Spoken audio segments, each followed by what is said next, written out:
Good evening, dear students.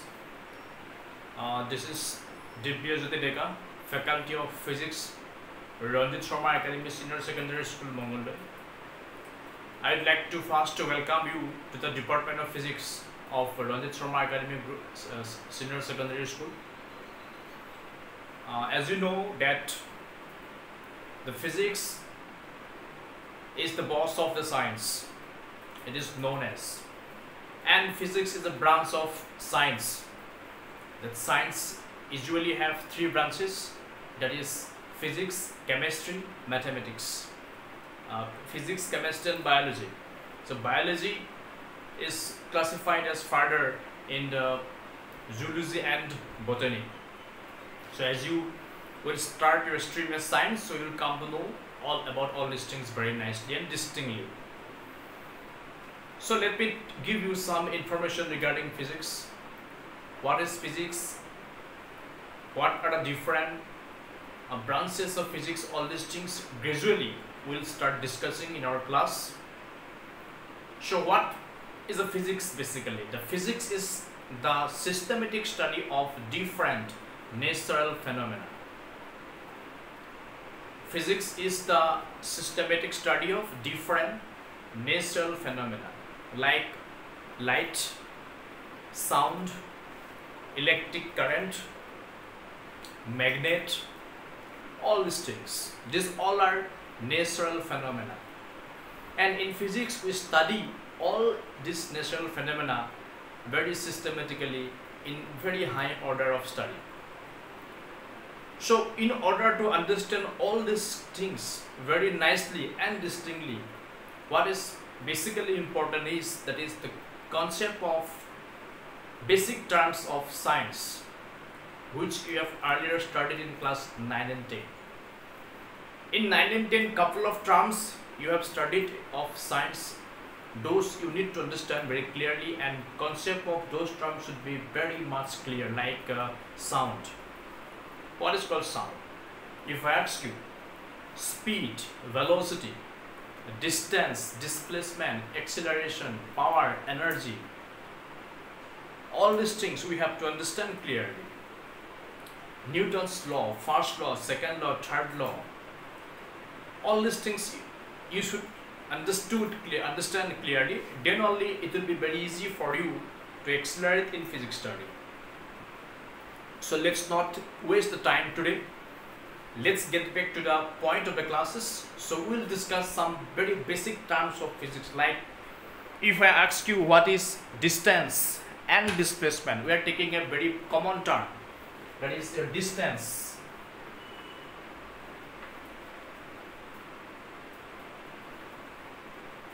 Distance and displacement.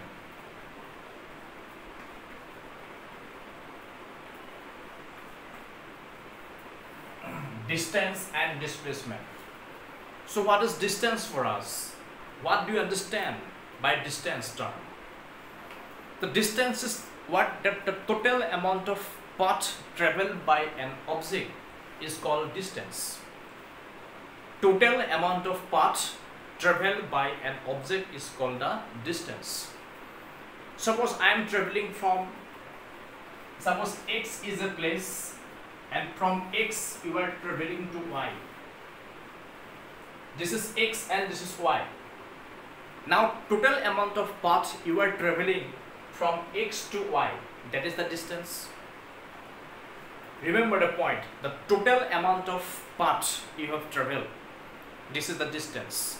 Suppose from X to Y you have traveled a distance of 25 meter. Then this 25 meter, the path you have traveled will be the distance. It's very simple.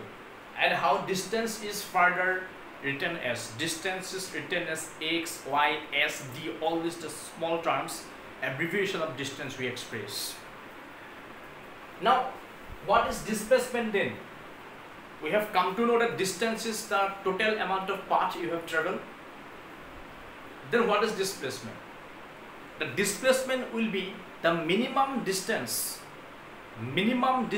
you have traveled between initial point and final point is called the displacement.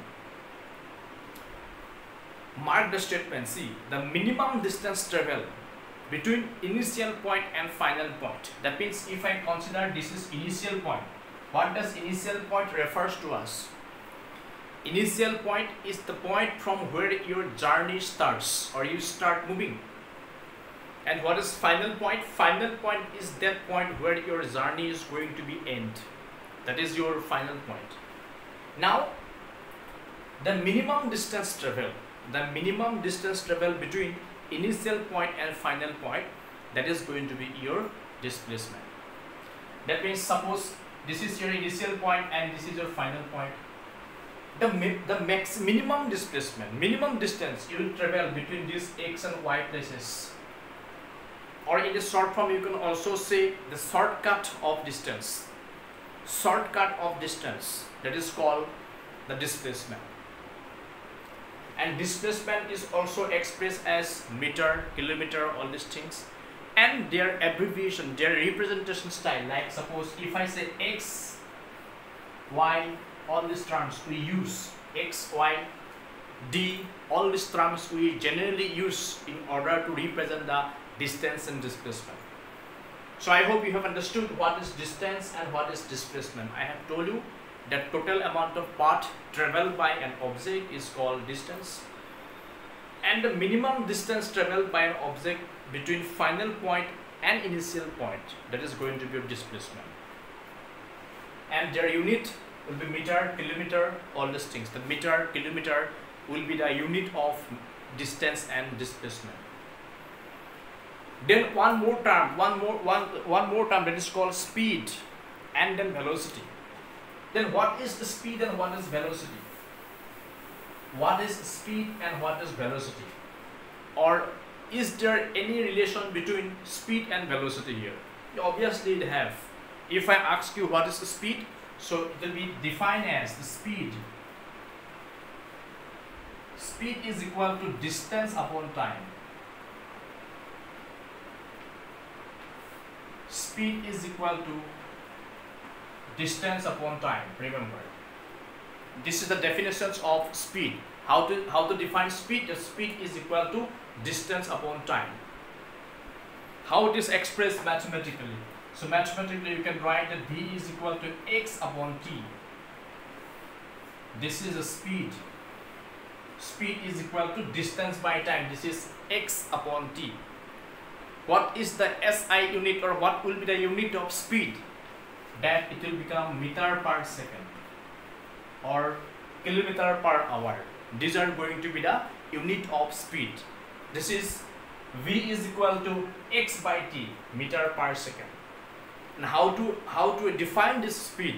Speed can be defined as the amount of distance traveled in unit time. Amount of distance traveled in unit time. And that is going to be expressed as distance upon time, x by t. Then velocity will come. What is velocity for us? So we can write the velocity. Velocity is what? That velocity is displacement. Velocity is displacement upon time. Velocity is displacement upon time. So how it is mathematically expressed? Mathematically expressed as v is equal to x upon t. And you can see the clear difference between the mathematical expressions of speed, that is v is equal to x by t. There is no symbol, that means there is no vector symbol, since this speed is a scalar quantity. What is velocity? In case of velocity, we have given a vector symbol here because velocity is a vector quantity. Hence, v is equal to x by t, v is equal to x by t are the expressions of both speed and velocity.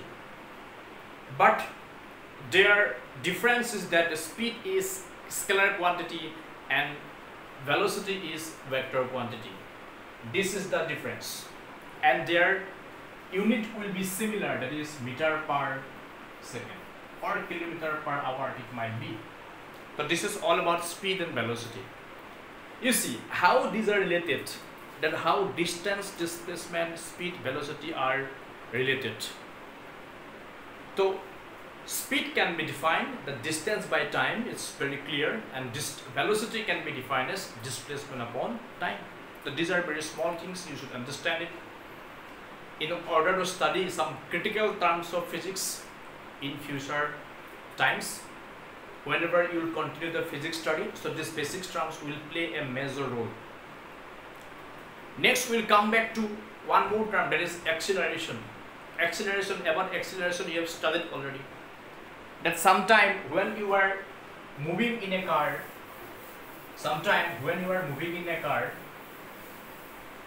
that your velocity suddenly increases and velocity suddenly decreases. That means if I am driving a car, then my velocity might get decreased at some point.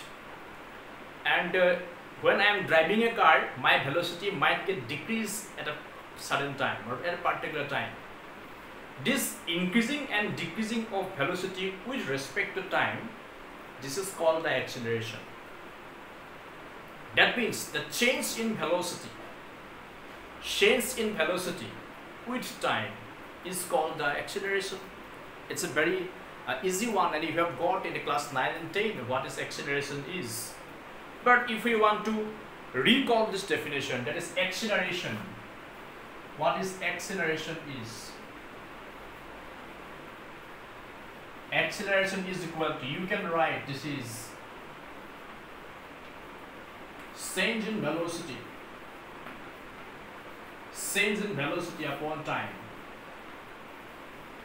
This is the definitions of acceleration. Change in velocity with respect to time.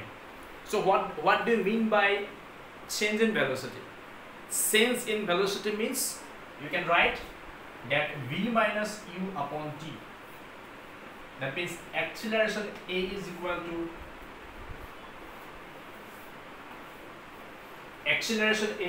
to v minus u by t. What does v? V is the final velocity. And what is u? U is the initial velocity. That means initial velocity minus final velocity. Initial velocity minus final velocity. That is going to be that change in velocity. The change in velocity with respect to time, that is v minus u by t, that is the acceleration. But you will study, or you will express this particular equation in class 11 or 12. That can also be expressed as x is equal to dv upon dt. A is equal to dv upon dt. What is A? Means acceleration. dv upon dt, change in velocity with respect to time, or the change in velocity with time, that is the acceleration. The both are correct. This one you have got in class 9, that is acceleration A is equal to v minus u by t, and that can be further written as A is equal to dv upon dt, change in velocity with time. And we all know what is the unit of acceleration. The unit of acceleration is meter per second square. This is the unit of acceleration, that is meter per second square. So these are some common terms which is very important for our physics studies, and we have to understand it very carefully, and we have to understand it thoroughly. We should not keep any particular doubt at any topic in order to study physics successfully. So next terms, if I tell about you, this suppose work done and the force. What is force? Force, we know that pushing and pulling is the force. But if you follow the Newton's second law, according to Newton's second law, that force can be F is equal to what? Ma. F is equal to ma. This is the force is the product of mass and acceleration. And according to second law, sometimes force can also be expressed as force is equal to dp by dt. This is in a different terms. All these two terms, that F is equal to ma, force is the product of mass and acceleration, and then F is equal to dp by dt. Both these terms can be expressed as the definitions of force, and both these terms has come from Newton's second law. Remember, F is equal to dP by dt, and this is F is equal to ma, product of mass and acceleration. But in general, the force is the product of both mass and acceleration.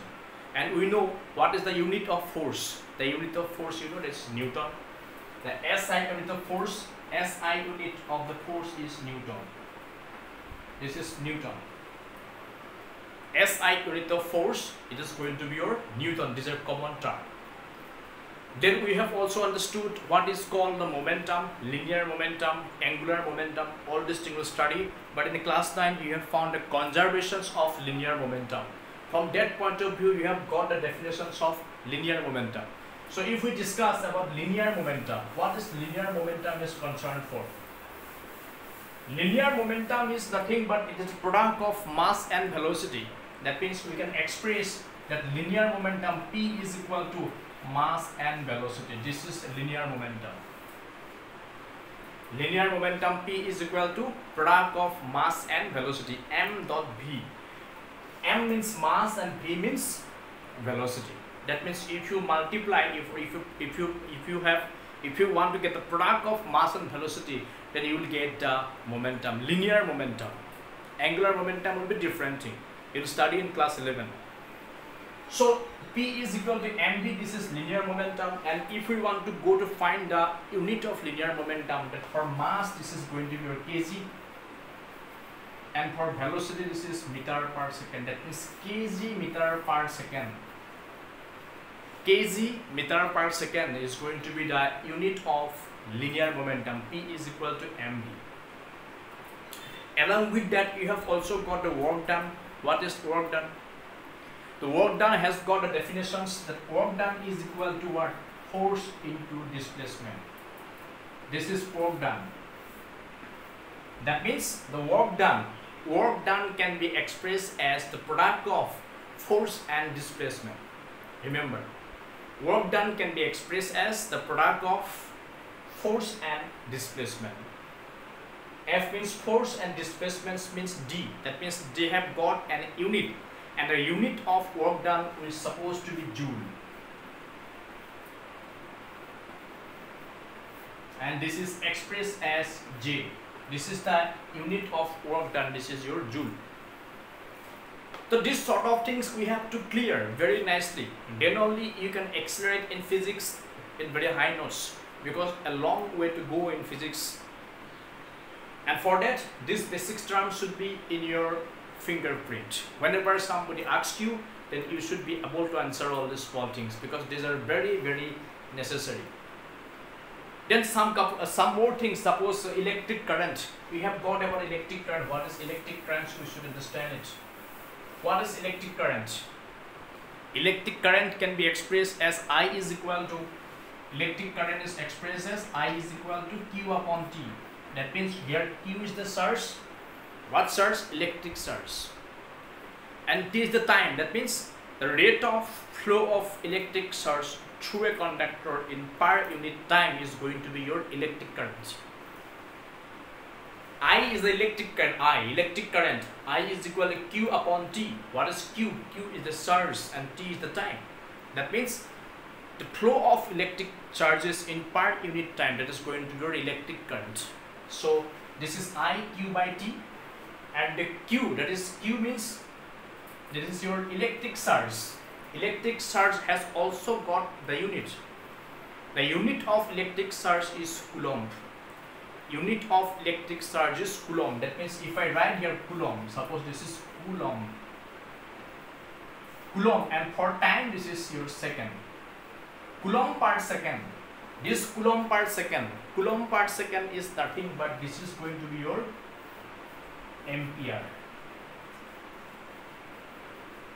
That means the SI unit of electric current is going to be your ampere. So what is ampere means? That 1 Coulomb by 1 second. That means Coulomb per second. This is your ampere. And this is the SI unit of electric current.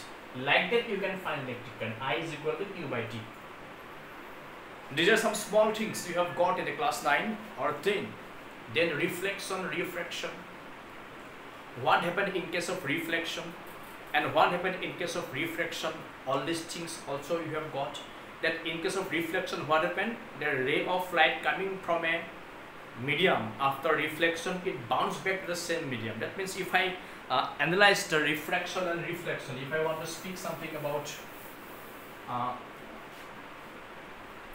light is an energy. Remember, light is a type of, or light is a form of energy due to which we can see something. Light is a form of energy due to which we can see something. So the very important phenomena in light, that is reflection and refraction. Reflection and refraction. So what is reflection? If we take, suppose this is a plane mirror or it is a surface, and let us suppose this is xy. xy is a plane surface I have considered to be, and I have taken here a source of light. Suppose this light is coming here, and after striking this point, this is bounced back to the same medium. That means this is the ray of light, and this ray of light came from the same medium, and after striking to a surface, it has bounces back to the same medium, and this phenomena is called reflection of light. That means if you consider above xy surface, this is air medium. This is air medium, and below the xy surface, this is going to be your water medium. That means we have got two different medium. The first medium is air and second medium is water. That means light is traveling from air to water. So if the light doesn't passes through this surface, then it is bouncing back to the same medium. It came from the air medium, and after striking here, it has bounced back to the air medium. That means it has bounced back to the same medium, and that is why this is called reflection phenomena. And if I want to further discuss it, this is the normal. As you know, this is the normal. So if you normal, this is going to be angle of incidence, and this is going to be angle of reflection. In class 9 or most probably in 10 you have got it, that this is angle of incidence and this is angle of reflection. Light came from the same medium, after reflection it has bounced back to the same medium. This is called reflection of light. Suppose the light has now, if the light passes through this medium, suppose like that, light is passing through this medium, suppose like that, this is wow, and this phenomena was reflection because it bounces back to the same medium. But if light travels from one transparent medium to another transparent medium, then this is called refraction of light. That means in this case, light is traveling from one medium to another medium, then they will be known as refraction. That means for refraction, the light should travel from one transparent medium to another transparent medium. So in this case, if I draw back a normal over here, this is angle of incidence and this is going to be angle of refraction. This is angle of reflection and this is angle of refraction, because below the xy surface, when the ray of light entered to different medium, then refraction happened, and when the ray of light bounced back to the same medium, then it was reflection of light. You understand it better actually. So these things you have got in class 9 and 10. Reflection, refraction. Then also we have got the refractive indexes. All these phenomena, so we should understand it very clearly. Then only it is possible to crack the physics. So these were some basic discussions regarding physics, starting from distance, displacement, velocity, speed, acceleration, force, moment, linear momentum. All these things, these are quite common terms, and like work done, all these things we have to understand. So angle of incidence, angle of refraction are always equal according to the law of reflection of light, but angle of incidence and angle of refraction are not going to be equal, and that is why we apply here a law, and this law is called the Snell's law. What does Snell's law tells to us? That according to Snell's law, the sine of I, sine of angle I and sine of angle R is always a constant. This is the Snell's law, and this Snell's law is rightly applicable in case of the refraction of light, that ratio of sine of I and sine of R is always a constant. This is Snell's law. But in case of reflection, the angle of incidence were equal to angle of reflection. So these were some basic terms of physics, and in the upcoming time again we will keep discussing all these things. Suppose the Newton's first law, Newton's second law, Newton's third law.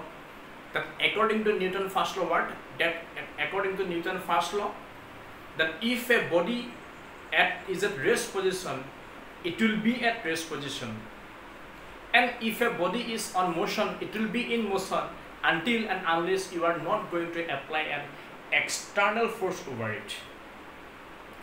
So it is very clear cut about the Newton's first law, that if a body is at rest position, it will be at rest position. If the body is in motion, it will be in motion until and unless you are not going to apply any external forces over it. This is Newton's first law. Then what is Newton's second law? According to Newton's second law, the rate of change of linear momentum is directly proportional to the applied external force. This is Newton's second law.